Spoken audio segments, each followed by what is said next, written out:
I'm Angie Santapaula, and you're watching Campus Update. The month of February has been amazing for Oiler athletics. Congratulations to all of our athletes out there who have signed with their intended universities. On Wednesday, February 6th, 10 of Huntington's best athletes signed their contracts to go off to college to play sports they're phenomenal at. Students got scholarships for sports such as football, lacrosse, volleyball, track, soccer, and water polo. All of us Oilers are very proud and wish you the best of luck in college. In other Oiler sporting news, the girls' varsity water polo team had an amazing senior night. They defeated El Dorado with a score of 16-3. Seniors Maya Wild, Hannah Lambert, and Sammy Preston played amazing. Congratulations, girls. The exciting Super Bowl took place last Sunday. Our correspondent Drew wanted to get your opinions about the teams playing in the event. Before the Super Bowl, we asked people who they thought would win and got some interesting responses. I'm going to go with the Niners.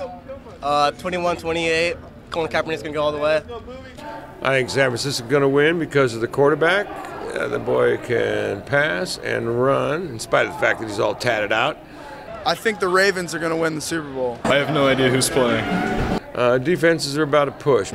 I think Bob Saget is going to win the Super Bowl. I'm thinking 21-17, Niners on top. It ought to be a good game. I would bet the under, not the over. I think I know 49ers are going to win, but I want the Ravens to win. After the game, we asked some of the same people their opinions on the game. The Niners have the Kaepernick, and he's totally the man. Like, he gets in there, like, you know, he does shit. Woo! Thought it was kind of whack because the power went out and the Ravens lost all their momentum and the 49ers got to catch up. Beyonce's going to win the Super Bowl. Beyonce came out, and then I liked it a lot better, and that's when I actually watched it. I want Ravens to win. I'm glad the Ravens won. I believe that the 49ers will win the Super Bowl because that's who all of my students want to win. So instead of watching the Super Bowl, I decided to play The Binding of Isaac on my computer and hang out with my fiance because that's more important.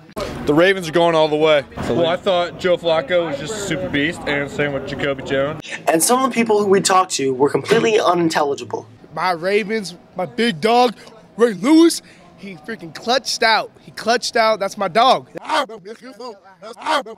my dog.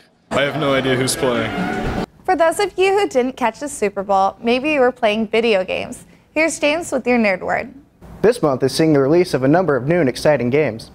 Survival horror fans will be excited to see the release of Dead Space 3 on February 5th, continuing the story of Isaac Clarke and his battle with insanity and the necromorphs. This sequel includes co-op gameplay and new environments as you explore and fight to survive. Those looking forward to something on the lighter side can play Sly Cooper: Thieves in Time, also releasing on February 5th, 8 years after the release of Sly Cooper 3. Expect lots of platforming goodness in the 4th game in the series.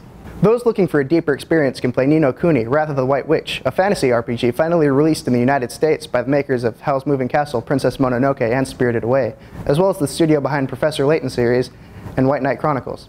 Sorry, Star Wars fans, but LucasArts has announced that they will not be releasing the remaining 5 Star Wars films in theaters and in 3D, stating that they would rather focus on making Star Wars Episode 7, which J.J. Abrams has been confirmed to be directing, so at least there's some good news. Finally, PlayStation has announced that they will be holding a large press conference on February 20th to announce a secret project. Expect to see the PlayStation 4, but as of right now, it can be anything. That's all for now, Oilers. See you next time on Nerdword. Thanks, James. This coming weekend is the next big show from APPA's MMET department called Playlist. They're not doing oldies, but instead playing current music. Get your discounted tickets in the APPA office located in the M building for only $5 available now. If you've always wanted to perform on the big stage, the district-wide talent show is coming up and auditions are on March 10th. Now let's take a closer look at our new teacher, Mrs. K. I've been living in Huntington Beach for about the last 20 or so years, and I did my student teaching here, and I really like the kids and the school and the administration, and I'm pretty lucky to have ended up here. My favorite memory of high school, I think, is my freshman year. I was really excited, and it was so different from junior high school. And the activities that I do outside of teaching at Huntington are mostly teaching activities. I teach dance and yoga to small kids. I like to read when I get the chance. I love to travel. I think that's about it. From all of us at the studio, welcome, Mrs. K. Now here's Mr. Gorin with the truth about plastic water bottles.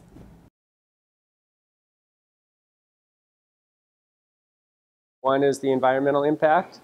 This requires 1/3 of a bottle of petroleum to actually make this plastic bottle. So it's furthering our dependence on fossil fuels. And then we use this one time, throw it away, and it's in our environment for another 10,000 years. The health effects, a lot of times chemicals like benzene, styrene, phthalates, bisphenol A can leach into your, and it's not a very healthy form of water.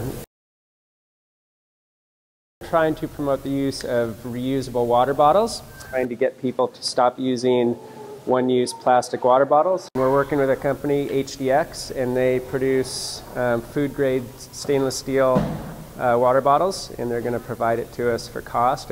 And as you can see here, we're also working with some companies to produce hydration stations. And instead of just drinking fountains, we're going to have filtered water stations around campus to fill up your reusable water bottle. So we're trying to encourage people to get off of plastics and use reusable water bottles here. Thanks, Mr. Gorin, for those helpful tips. Just a reminder, SOAR testing is coming up quickly. Here's Mrs. Hubner with important information for the test. Huntington Beach will be offering the SOAR test, 3 opportunities. First one will be March 20th, next, which is before spring break. The other 2 will be after spring break, April 10th, April 17th. They will be on Wednesdays from 1 o'clock to 4 o'clock. It is a college placement test. One of the requirements that students need to know is that they must apply online to the community college they'd like to attend so that they have a student ID number. And they need to do that probably a week ahead so that they have that student ID number. Thanks, Mrs. Hubner. As you all may know, Valentine's Day is fast approaching, and here's what HBHS staff and student body had to say about the holiday. It's a great holiday. Even if you don't have a Valentine, you still get candy and stuff. It's the most romantic day of the year. Valentine's Day is not just one day out of the whole entire year. It can be any day. It can even be on a Tuesday, it don't matter. I hung out with a girl I've liked before. Roses sent from 6 different boys, and they were a dozen red roses from 6 different boys, and it was a very exciting time. Card, present, so cute. I went to PetSmart and I bought 6 little heart-like mouses for each of my cats. As you can say, if a girl looks good, you can say, you know, you look good, but you look better with me. Something like that, whatever. Just don't be shy, you know? Be yourself, be nice. Good luck trying out those tips, Oilers, and have a fantastic day.